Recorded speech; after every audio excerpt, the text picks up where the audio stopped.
사랑하는 우리 뉴송교회 성도 여러분, 하나님의 뜻 가운데에서 제가 이 뉴송교회 담임 목사로 여러분들께 이렇게 첫 설교의 말씀으로 이 귀한 자리에 서게 하신 우리 하나님께 모든 영광을 올려드립니다.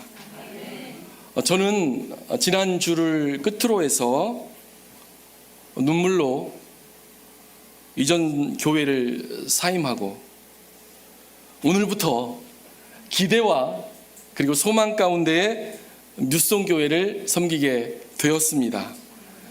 많은 분들이 제가 어떤 사람일까 궁금해 하실 것이라고 생각됩니다. 어떻게 설교할 것인가? 말씀은 은혜가 있는가? 저 목사님이 교회를 잘 이끌어 갈 것인가? 온통 관심이 저에게 쏠려 있을 것 같습니다.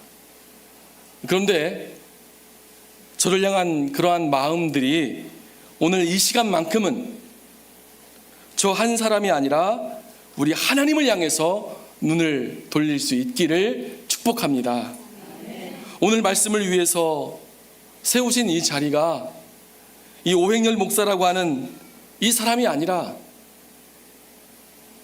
오행열 목사를 우리 뉴송교회에 세우신 하나님의 뜻이 어디에 있는가? 저와 여러분을 함께 이 뉴송교회에 한 몸으로 부르신 그 이유가 무엇인가? 하나님의 뜻을 우리가 함께 새겨보면서 이 말씀 가운데 순종으로 나아갈 수 있는 귀하고 복된 시간 될 수 있기를 바랍니다. 오늘 말씀은 교회가 어떤 공동체이고 우리가 어떤 교회를 세워가야 하는지 분명한 방향을 제시하고 있습니다. 본래 교회라고 하는 말은 구약의 히브리어 카할이라는 말에서 유래된 것입니다. 이 카할이라는 말은 종교적인 사람들의 모임, 또 다른 말로는 회중이라는 말로 이해될 수 있습니다. 그런데 이것이 라틴 말로 에클레시아라는 그 말로 번역되었는데, 이 말은 에크라고 하는 밖으로라는 말과 칼레오, 부르다라는 이 말이 서로 합쳐져서 밖으로 불러 모아진 사람들의 모임, 이 의미를 뜻하게 되었습니다. 이 말이 우리말로 번역되면서 교회라고 했는데, 그러면 교회란 무엇이냐? 교회는 세상 사람들이 말하는 건물이나 장소가 아니라 부르심을 받은 사람들의 모임, 즉 크리스천 믿음의 공동체, 여기 있는 우리를 가리켜서 교회라고 한다는 것입니다. 사도행전 2장 42절 말씀을 보시면 이 교회 공동체의 특성에 대해서 한마디로 이렇게 말씀해 주고 있습니다. 사도행전 2장 42절 말씀 우리 함께 읽어볼까요? 그들이 사도의 가르침을 받아 서로 교제하고 떡을 떼며 오로지 기도하기를 힘쓰니라. 그렇다면 이 말씀하신 대로 사도의 가르침을 받아서 서로 교제하며 떡을 떼며 기도하기를 전혀 힘썼다, 이렇게 말씀하고 있는 이 교회란 무엇인가? 분명 우리가 함께 읽은 것처럼 사도들의 가르침을 받았다라고 했습니다. 교회는 하나님의 말씀을 배우는 믿음 공동체였다는 것입니다. 또 그 말씀을 나누고 서로 그 말씀 가운데 함께 모여서 교제하고 무엇보다 기도하는 공동체, 기도하는 사람들이 모인 곳, 그것을 교회라고 말한다는 것이죠. 특별히 성경에 나오는 인물들 중에 교회에 대해서 가장 잘 알고 있는 사람이 누구냐? 여러분 누구이겠습니까? 사도 바울입니다. 물론 예수님의 제자들이나 많은 다른 성경에 나오는 인물들이 교회에 대해서 말하지 않은 것은 아닙니다. 그렇지만 바울만큼 교회가 무엇인가를 확실하게 알고 깨닫게 해준 사람은 없을 것입니다. 바울은 여러분들이 아시는 것처럼 원래부터 기독교인은 아니었습니다. 바울은 유대교의 열렬한 신봉자였고 또 하나님에 대한 열심히 특심하여서 기독교를 철저하게 박해하고 핍박했던 그러한 사람이었습니다. 디모데전서 1장 13절 말씀에 보면 사도 바울이 여기 나오는 말씀처럼 교회를 심히 비방하고 그리고 박해했던 그런 사람이었다라고. 그리고 그는 교회에 다니는 믿음의 사람들을 잡아다가 폭행하는 그런 폭력자였다라고 이렇게 고백하고 있습니다.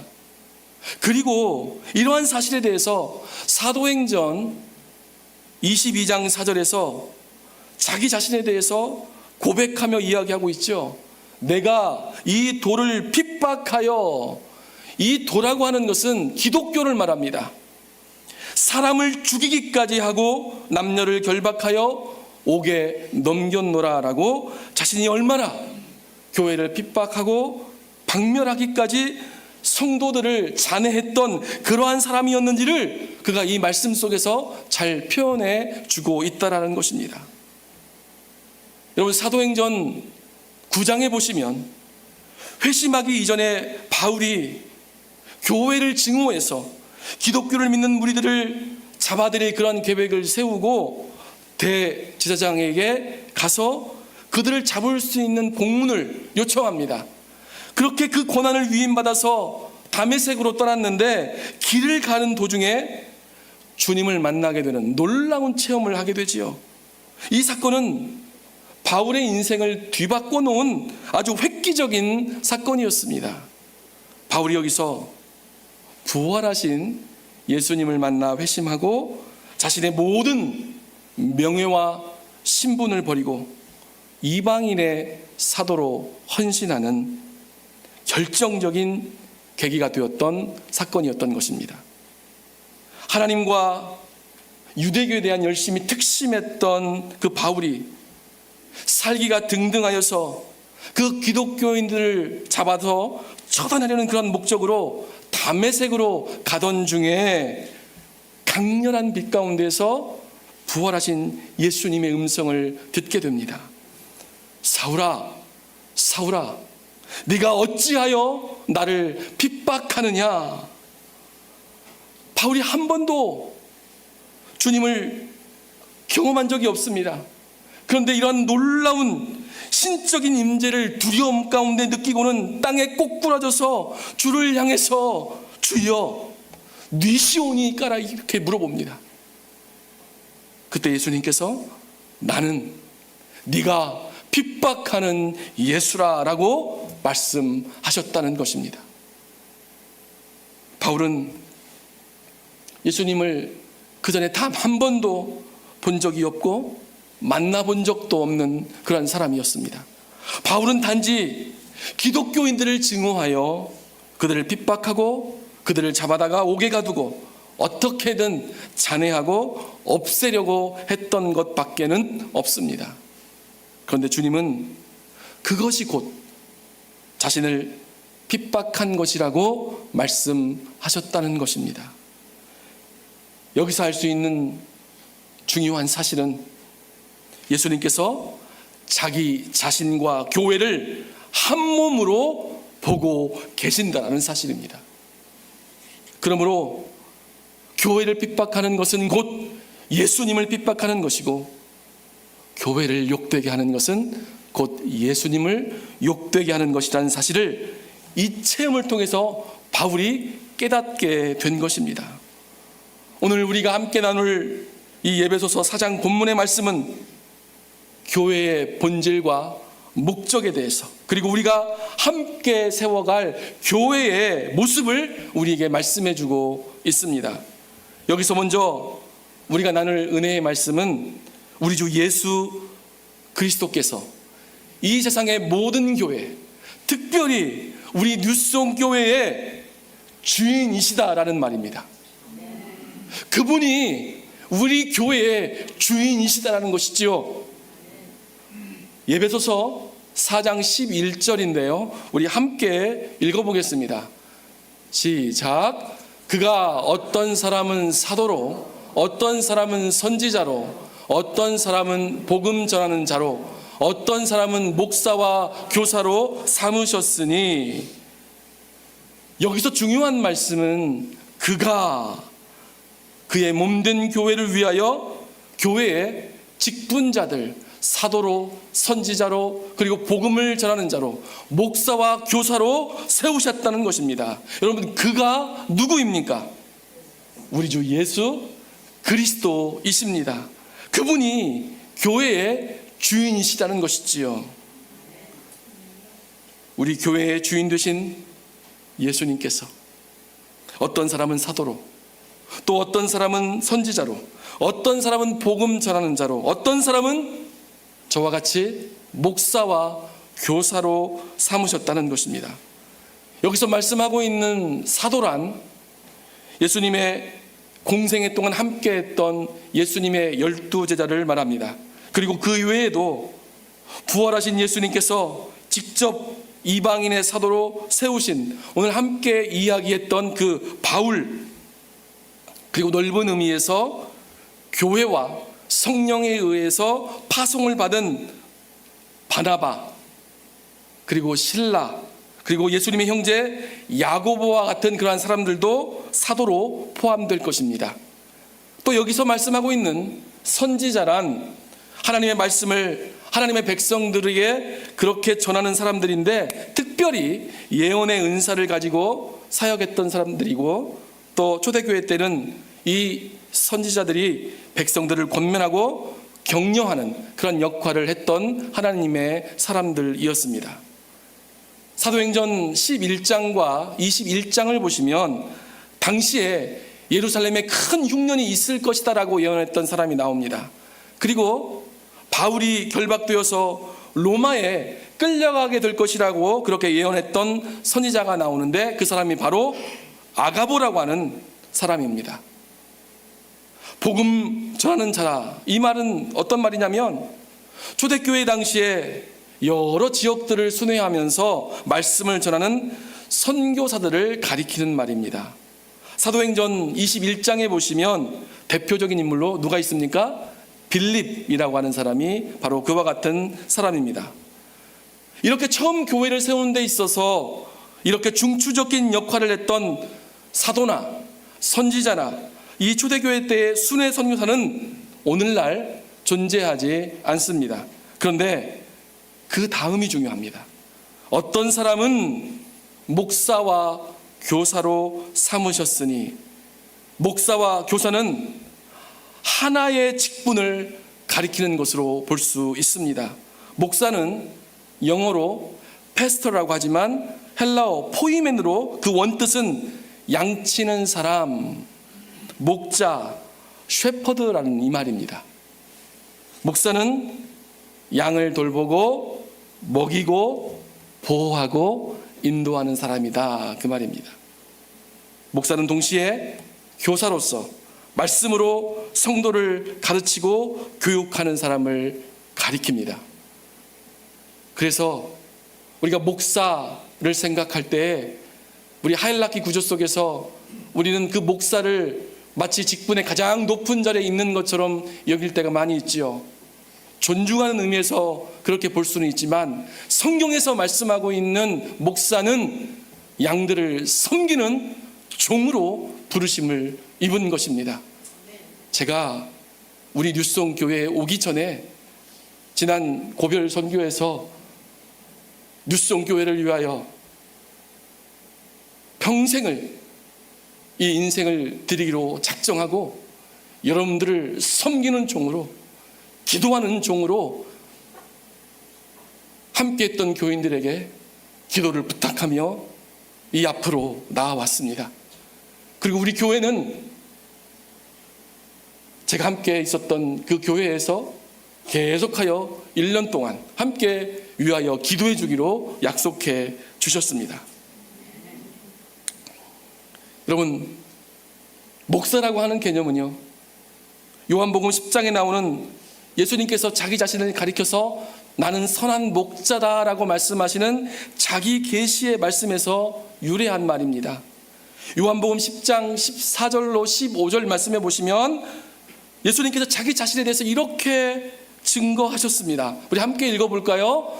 나는 선한 목자라. 나는 내 양을 알고 양도 나를 아는 것이 아버지께서 나를 아시고 내가 아버지를 아는 것 같이 나는 양을 위하여 목숨을 버리노라. 예수님께서는 자신이 말씀하셨던 것처럼 자기 양들을 사랑하셔서 자기 양들을 그 죄에서 구원하시기 위해 자기 목숨을 십자가에 내어놓으신 분이셨습니다. 목사란 우리 예수님처럼 자기의 양을 위하여 자기 목숨을 버릴 수 있는 그런 숭고한 희생의 사명을 지고 교회에 세우심을 입은 자라는 것이지요. 제가 우리 뉴스온 교회에 담임 목사로 지원했었을 때 제 이력서와 목회 계획서 내용 가운데 제가 이렇게 맺은 말을 적어 놓았습니다. 그대로 그것을 읽어드린다면 선한 목자는 양들을 위하여 목숨을 버린다는 주님의 말씀처럼 맡겨진 양들을 위해 희생적인 그 사랑으로 목양하며 성도와 함께 울고 웃으며 동행하는 그런 목회자가 되기를 소망합니다 라고 적었습니다. 뉴스온교회 성도 여러분, 제가 이렇게 뉴스온교회의 성도들을 위하여 싹군 목자가 아니라 맡기신 양떼를 위하여 목숨까지도 버릴 수 있는 그러한 참 목자가 될 수 있도록 기도해 주시면 감사하겠습니다. 저 역시 그런 목회자가 될 수 있도록 날마다 십자가에 제 자신을 못 박고 엎드리는 자가 되겠습니다. 섬기는 자가 되겠습니다. 우리 예수님께서 교회를 세우실 때에 이렇게 사도들과 선지자들, 또 복음을 전하는 자들, 또 이들을 통해서 주님께서 교회를 세우시고 교회의 목사와 교사로, 또 오늘 본문에 나오지는 않지만 장로와 집사로 그 직분자들을 세우셨음을 우리에게 이야기해 주셨습니다. 그런데 그 직분자들을 누가 세우셨다고 말씀하는 것입니까? 함께 아까 말씀드린 것처럼 그가, 우리 주 예수께서 그 직분자들을 세우셨고 그 사람들을 주님을 섬기며 주의 양들을 섬기는 자로 부르셨다라고 이야기하고 있습니다. 그렇다면 교회는 우리 주님이 주인이 되시고 주님의 뜻대로 이 교회가 세워지고 운영되어야 될 줄로 믿습니다. 그러므로 세우심을 받은 직분자들은 그 자리가 자기 자신을 높이는 자리가 아니라 우리 주님의 뜻이 어디에 있는지를 살피고 주님의 생각과 마음을 따라서 우리 교회와 또 맡겨진 양들을 섬기고 돌보는 그러한 책임과 의무가 있는 것입니다. 그것이 바로 섬기는 자들의 직분의 본질이고 목적이 돼야 한다는 것입니다. 우리 뉴스온 교회가 그와 같이 우리 주님이 주인 되시는 교회가 되기를 주님의 이름으로 축복합니다. 자, 그렇다면 교회에 이와 같은 직분자들을 세우신 이유가 무엇이라고 했습니까? 12절이지요. 우리 12절 말씀 함께 읽어볼까요? 에베소서 4장 12절 말씀 시작. 이는 성도를 온전하게 하여 봉사의 일을 하게 하며 그리스도의 몸을 세우려 하심이라. 아멘. 모든 직분자들을 세우신 목적은 분명합니다. 무엇입니까? 성도를 온전케 하고 봉사의 일을 하게 하며 그리스도의 몸을 세우기 위한 것이라고 말씀하고 있습니다. 특별히 그리스도의 몸인 교회를 위해 교회의 직분자들을 세우셨다는 말을 여러분 주의 깊게 보실 수 있기를 바랍니다. 교회는 우리 주 예수 그리스도가 교회의 머리가 되시고 성도들은 머리를 중심으로 서로 연결된 몸의 지체라고 그렇게 말씀하고 있습니다. 에베소서 1장 22절로 23절 말씀해 보시면 이렇게 말씀하지요. 함께 읽어볼까요? 또 만물을 그의 발 아래에 복종하게 하시고 그를 만물 위에 교회의 머리로 삼으셨으니라. 교회는 그의 몸이니 만물 안에서 만물을 충만하게 하시는 이의 충만함이니라 하였습니다. 여러분, 예수 그리스도가 교회의 머리요, 모든 주권이 우리 주에게 있고 우리 주님이 주인 되시는 분이라면 성도는 우리 주님을 중심으로 서로 연결된 몸의 지체라는 사실을 기억하실 수 있기를 바랍니다. 무슨 말입니까? 각 지체들이 서로 연합된 몸이라는 것입니다. 한 몸 공동체라는 것이지요. 그러므로 교회를 세상에서의 조직이나 모임이라고 말하지 않습니다. 몸은 하나인데 지체는 많습니다. 손과 발이 다르고 눈과 귀가 다르지만 그것들이 서로 경쟁하지 않습니다. 서로 비교하지 않습니다. 그것들은 서로가 필요로 하는 존재인 것입니다. 만약 몸의 한 부분이 가려우면 손으로 그곳을 긁어주게 되어 있고, 어디가 몸이 아프면 그곳이 아픈데 온 몸이 아픈 것처럼 그렇게 느껴집니다. 몸의 한 지체가 영광을 얻으면 온 몸이 기뻐하고 영광을 얻게 되는 것입니다. 이것이 바로 교회입니다. 우리가 한 몸이라는 말은 서로가 없으면 안 되는 존재, 서로가 함께 느끼고 함께 움직이고 서로 의지하여서 온전해지는 그러한 공동체, 그러한 존재들이라고 우리를 교회라라고 주님께서 말씀하시고 있습니다. 그러므로 우리는 여러분 서로 사랑해야 합니다. 한 몸이기 때문이죠. 몸은 자기 몸을 미워하지 않습니다. 몸은 자기 자신을 돌봅니다. 내 손이 실수했다고 해서 그 손을 찍어버리지 않습니다. 내 몸의 지체가 병들고 상처났다고 그것을 내팽개치고 방치하지 않는다는 것입니다.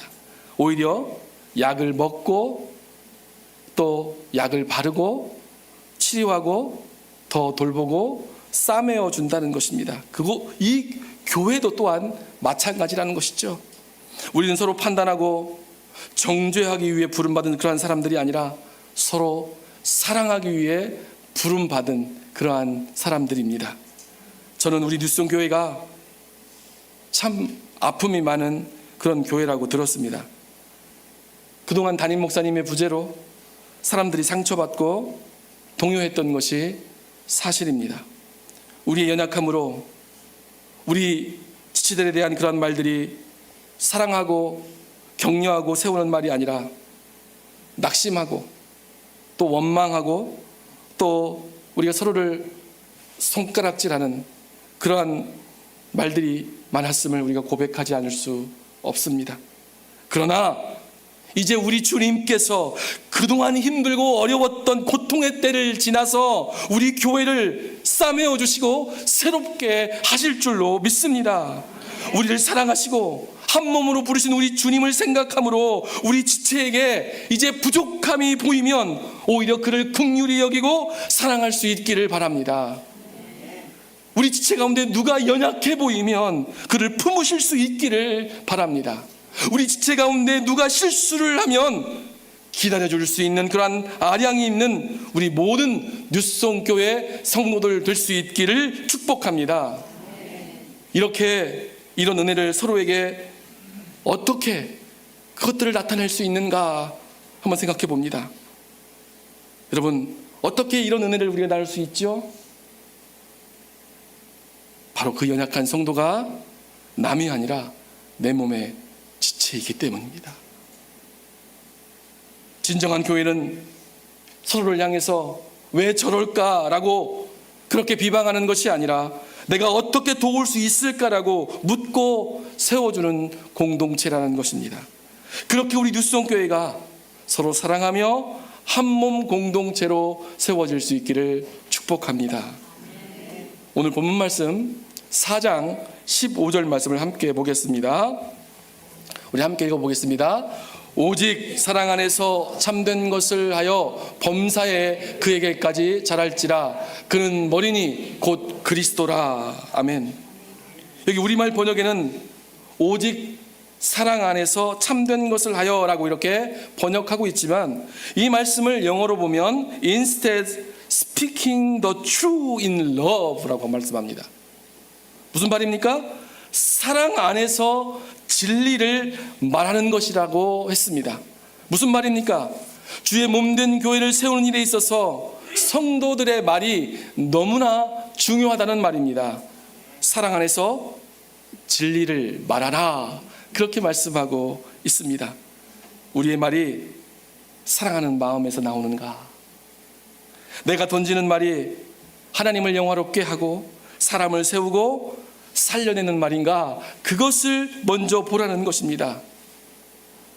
여러분, 오래된 연구조사지만 2007년도 애리조나 유니버시티에서 하루 평균 남자와 여자가 얼마나 많은 말을 하고 사는가, 그 단어 수를 조사해 봤는데, 남자가 평균 7,000 단어를 말하고 여자가 평균 약 2만 단어를 말한다고 합니다. 일주일 분량이면 책 한 권을 쓰고도 남을 그런 분량인 것이지요. 우리 입술에서 나오는 그렇게 많은 말들이 과연 어떤 말들인가? 부정적인 말, 차가운 말, 상처 주는 말인가? 아니면 따뜻하고 긍정적이고 사람을 배려하고 세우는 말인가 보라는 것입니다. 여러분, 우리 교회에서 내가 하는 말이 참된 사랑에서 하는 말인가 한번 생각해 보시기 바랍니다. 우리가 하는 말이 옳은 말이라 할지라도 그것이 교회를 세우지 못하고 사람을 세우지 못하는 말이 될 수 있습니다. 바리새인들의 말이 그랬습니다. 그들이 하는 말은 옳은 말이었지요. 그러나 무엇이 문제였습니까? 그 말이 옳다고는 하지만 율법에 매여서 사람을 판단하고 정죄하는 그런 말이었다는 것이죠. 그들 속에 하나님을 사랑하고 이웃을 사랑하는 마음이 전혀 없이 그런 말들을 했다는 것입니다.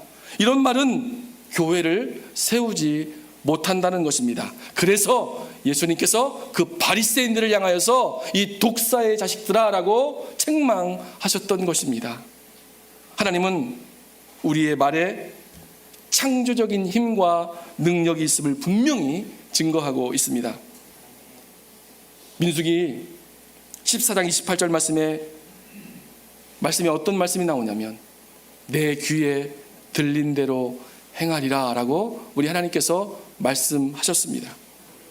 마가복음 11장 23절에서 말하는 것이 이룰 줄을 믿고 마음에 의심하지 아니하면 그대로 되리라 라고 예수님께서 그 말의 능력에 대해서 이야기하고 있다는 것이지요. 여러분, 그거 아십니까? 하나님께서 세상을 어떻게 만드셨습니까? 하나님께서 우리가 우리의 형상대로 사람을 만들자 하시고 흙으로 사람을 만드시고 그 코에 생기를 불어넣으시니 그가 생명이 된지라 라고 이렇게 말씀하고 있습니다.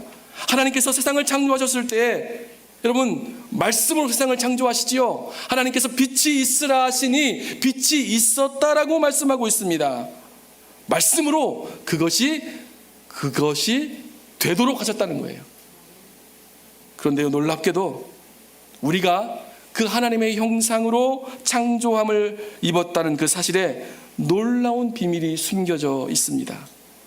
세상의 피조물 중에 유일하게 언어를 사용하는 피조물은 사람이 유일합니다. 다른 동물들은 신호체계를 보내는 것이지요. 그냥 새들은 노래하는 것뿐입니다. 그러니 여러분, 하나님의 형상대로 창조된 우리에게 말에 창조의 능력이 있음을 여러분 믿으시기 바랍니다.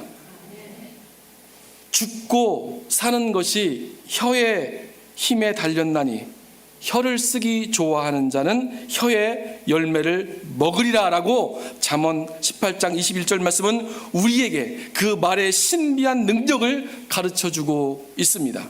그렇다면 우리 교회를 살리고 우리 교회를 새롭게 하고 우리 교회를 다시 일어서게 하는 그 힘이 우리 말에 있다는 사실을 믿고 여러분 그렇게 축복하며 말할 수 있기를 바랍니다. 그리고 우리 기도할 때 기대와 소망으로 하나님께서 우리 교회의 주인 되심으로 그분이 우리 가운데 행하실 줄로 믿고 기대하며 소원하는 가운데 기도하실 수 있기를 바랍니다. 그러면 믿음대로 될지어다 말씀하시는 하나님의 말씀의 능력을 경험하게 될 줄로 믿습니다. 마지막으로 16절 보겠습니다. 우리 함께 읽어볼까요? 그에게서 온몸이 각 마디를 통하여 도움을 받음으로 연결되고 결합되어 각 지체의 분량대로 역사하여 그 몸을 자라게 하며 사랑 안에서 스스로 세우느니라. 아멘.